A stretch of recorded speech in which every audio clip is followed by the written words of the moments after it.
নগাঁৱৰ সামগুৰিৰ অসুস্থ বন্যহস্তীৰ কাষত চিকিৎসক। নগাঁৱৰ সামগুৰিৰ গেন্ধালী আদৰ্শ গাঁৱত অসুস্থ বুলি সন্দেহ কৰা বন্যহস্তীৰ কাষত বন বিভাগৰ চিকিৎসক।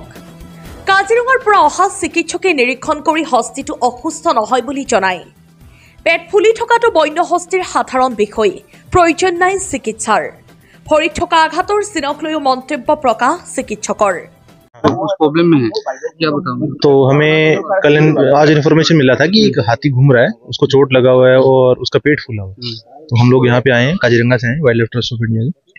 तो हमने देखा कि हाथी नॉर्मल है, घूम रहा है, कान नॉर्मली हिला रहा है, खाना आराम से खा रहा है, चल भी रहा है, पेट फूला हुआ नहीं है उसका। उसको एक पीछे चोट लगा हुआ है छोटा सा, वो ठीक हो रहा है धीरे धीरे। सो इसको कोई इंटरवेंशन का जरूरत नहीं है।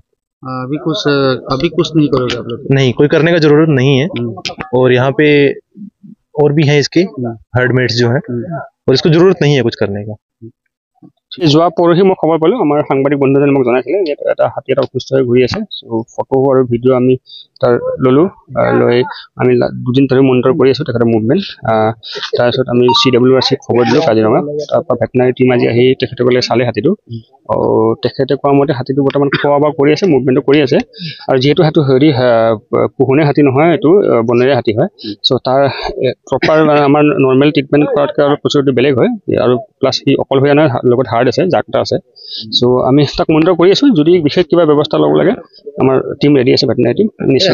হাতীৰ যিটো জাক, সেই জাকটো খেদোৱাৰ ক্ষেত্ৰত কিবা ব্যৱস্থা গ্ৰহণ কৰিছে নেকি? এইটো মই খবৰ লৈ কিনে গম পালোঁ, হাতীটো প্ৰায় ইয়াত 8-9 বছৰৰ পৰা এই জাকটো 6-7টা যিটো জাক আছে এইটো অঞ্চলতে বিচৰণ কৰি থাকে।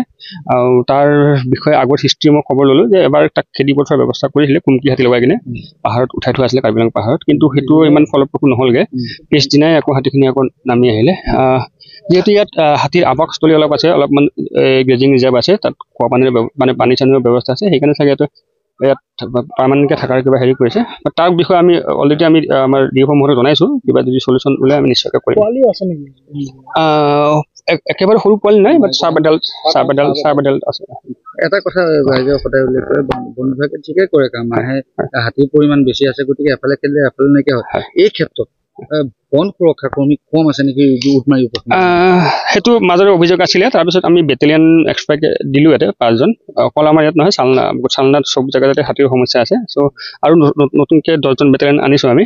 আৰু ইয়াত যদি দৰকাৰ হয় বা আমাৰ যদি বিট অফিচাৰে যদি জনায়, আমি নিশ্চয়কৈ তাৰ কাৰণে ব্যৱস্থা কৰিম।